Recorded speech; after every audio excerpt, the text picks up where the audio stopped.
இமாம் முஸ்லிம் ரஹிமஹுல்லாஹ் அவர்கள் பதிவு செய்கிறார்கள், நபி ஸல்லல்லாஹு அலைஹி வஸல்லம் முன்னொரு காலகட்டத்தில் நடந்த ஒரு நண்பனை பற்றி அல்லாஹ்வின் தூதர் பதிவு செய்கிறார். முன்னொரு காலகட்டத்தில் ஒரு நபர் இருந்தார். அவரினுடைய நண்பன் ஒரு தூரமான இடத்திலே வாழ்ந்து கொண்டிருந்தான். இந்த நபர் அவரை போய் சந்திப்பதற்காக வேண்டி பயணம் மேற்கொண்டான். அப்படி பயணம் மேற்கொண்ட பொழுது அல்லாஹ் ஒரு வானவரை மனிதரினுடைய உருவத்தில் அவனுக்கு முன்னால் வந்து நிப்பாட்டினான். அந்த வானவர் மனிதரினுடைய உருவத்தில் இருந்த அந்த வானவர் அந்த நடந்து வரக்கூடிய அந்த மனிதரை பார்த்து கேட்டார், நீ எங்கே செல்கிறாய், எங்கே பயணம் செய்கிறாய்?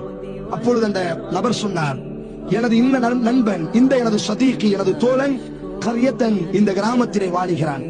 அவனை போய் நான் சந்திப்பதற்காக வேண்டி செல்கிறேன். அந்த நபரிடத்தில் அந்த வானவர், மனித உருவத்தில் வந்த வானவர் கேட்டார், எதற்காக வேண்டி நீ அவனை போய் சந்திக்க போகிறாய்? ஏதோ உலகத்தினுடைய குடுக்கல் வாங்கல் உங்களுக்கு மத்தியில் இருக்கிறதா? அந்த நபர் சொன்னார், இல்லை. அப்படியானால் தைனும், உங்களுக்கும் அவனுக்கும் மத்தியில் ஏதாவது கடன் இருக்கிறதா? இல்லை. அல்லது நீ உன்னுடைய தேவையை போய் அவனிடத்தில் கேட்க செல்கிறாயா? இல்லை. பிறகு எதற்காக வேண்டி இவ்வளவு தூரம் பயணம் செய்து அவனை போய் நீ சந்திக்க போகிறாய்? அந்த வானவரிடத்தில் அந்த மனிதன் பேசினான், நான் அவனை தஹாப்பா ஃபில்லாஹ், அல்லாஹ்வுக்காக வேண்டி நான் அவனை நேசிக்கிறேன். அவனுக்கும் எனக்கும் எந்த பொருளாதார சம்பந்தமும் இல்லைதான்.